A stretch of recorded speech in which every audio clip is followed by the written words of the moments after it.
Very nice, very evil. And very over. Very nice, very evil, and very over.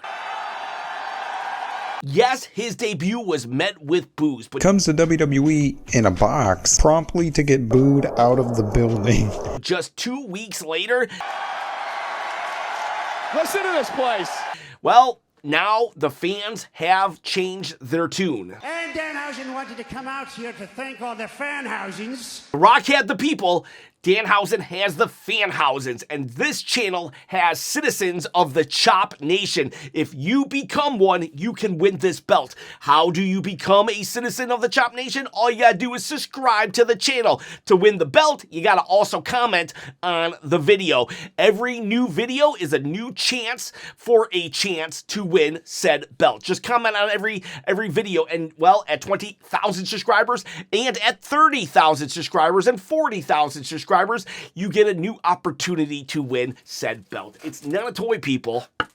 It's a replica, and it hurts because it's pointy. All right. Oh, and by the way, I will ship it anywhere in the world. Here's some t-shirts for the fanhousens! If you notice how we threw the shirts, they all went to the same guy. Even Michael Cole calls it out. Well, one guy got all t-shirts. Either he did it on purpose because it's weird and awkward, and that's his humor, or he noticed he screwed up and threw it to all one guy, but he doesn't care. Split them up! He's just like, split them up. Corey, grab one! Michael Cole! Actually, low-key brilliant. If the announcers are wearing your shirt, well, then they're going to put you over.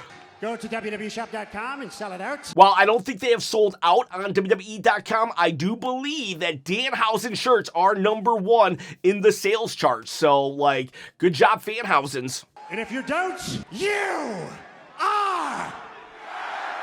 They finished it for him. Like, wow. He was being compared to the gobbledygooker.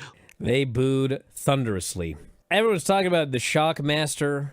I brought that up. In the gobbledygooker. Mm-hmm. Literally 2 Saturdays ago, and now the fans are cursed, we're cursed. He bows like a gentleman, you know, chivalry is not dead. The lights go out, which is on point for a spooky character in WWE. Undertaker, the lights always went out for him, and then poof, he was gone. Okay, so was that just like a commercial spot? Lights out, and I'm guessing he'll be gone, will he? Do you keep that okay, well, there he is running away. However, Danhausen's a little different of a spooky character because here they come back on, the lights come back on, and he's running away, and we see it. That's the joke, you know. Like, we're not supposed to see him just running away. We're supposed to think that he has these supernatural powers, but it's like, it's so funny. I am like so glad that WWE is leaning into this. Whoa. Okay, so now we're on SmackDown. If you're the boss here, as you say. He says, hey, you're the boss. Can you get me in the Hall of Fame? You can get me this Hall of Fame induction this year. Which actually has been the way to get in the Hall of Fame in the past. There is no real Hall of Fame, as Scott Steiner says. It's in somebody's mind. It's a creation of all of his own and thing that, you know, it's just, it boggles my mind that people like care about getting in the Hall of Fame, going to a place that it doesn't exist. Like, whoever the boss is the person. If it's Vince McMahon, it's whoever he decided. If it's Triple H, it's whoever he decided goes in. That's how it is. So it's not that far reaching for Danhausen to just say, hey, you're the boss, get me in, because that's how it works. Side note, congratulations, Scott Steiner, for getting in the 2022 Hall of Fame.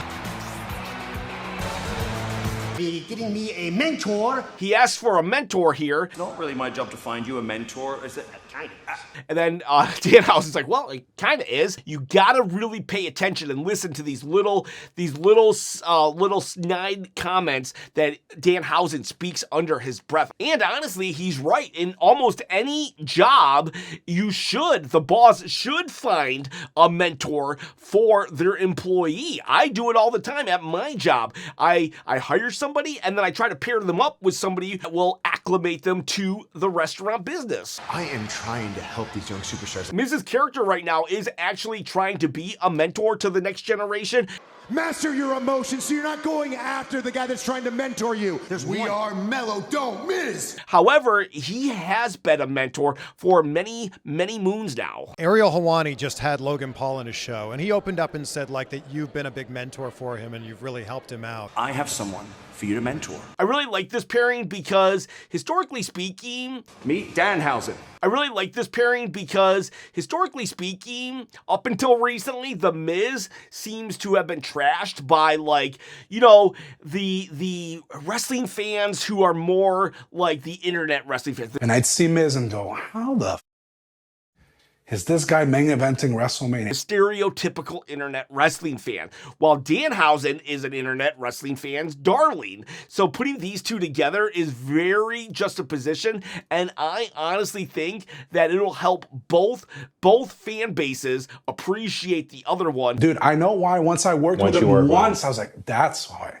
And he goes for a handshake, but The Miz does not want to shake his hand at all because, you know, this guy's a weirdo, right? To The Miz. He counts 1, 2, 3 on his hand for his pillars, and he's saying, you know, I need someone who will follow these pillars, but Danhausen just grabs it as his handshake. One way or another, he was getting his handshake. Not some goth kid that nobody invited to the party. That was a joke. It was the prom king. I did look it up, and as far as I could tell, Danhausen was not a jock. Okay, so he did karate at 6 years old, and that was about it. But to be fair, that's more than I did it. Anyway, you're perfect for this.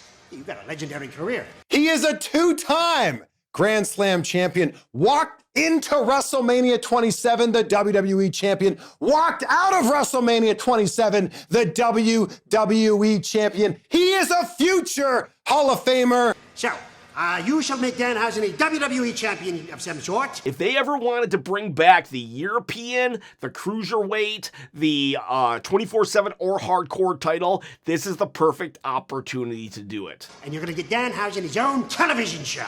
I bet they give Danhausen some kind of talk show segment. He would be great on that. But honestly, what I would love to see...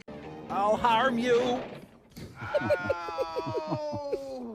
is a Mystery Science 3000 type of show for Danhausen. I can't remember where I heard this from. It might have been on like the Cornette, on Jim Cornette's podcast, but I heard it somewhere and I fell in love with the idea of, and I'm gonna alter it though. I'm gonna alter this idea, but give Danhausen all the old footage of WWE, the craziest, most zaniest stuff. You know, the gobbledygooker, Hillbilly Jim.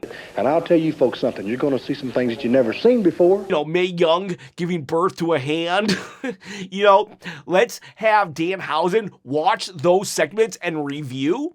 With, like, I don't know, I'm sure he could have a couple of zany characters with him, maybe a co-host, maybe Miz, who knows, but, like, I think that would be a perfect segment for Danhausen. We don't have to do it every week, but maybe once a month, and I think people would really get into that. And so he watches it while he just talks over everything. Like, that would be so good. I'm not going to mentor you. Yes, you are. Miz finally finds somebody who wants to be mentored by him, and the Miz is like, no, we're not doing this, no. Because if you don't, you are cursed. Some people have said that the Miz has been cursed, but if you listen to him, he said, if you don't, then you are cursed. So the Miz still has an opportunity to say yes to the mentorship. So right now, the Miz is not cursed.